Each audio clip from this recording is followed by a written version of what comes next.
I thought I'd do a little update on the hummingbird house that I made. That piece you're looking at there, it almost looks like some kind of prehistoric guy, but that turned into this little hummingbird house here. Well, look what showed up while I was sitting in the backyard. It was just fascinating.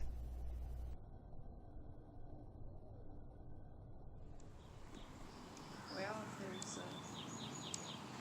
there's several, and then maybe they'll have babies. We'll have more of them.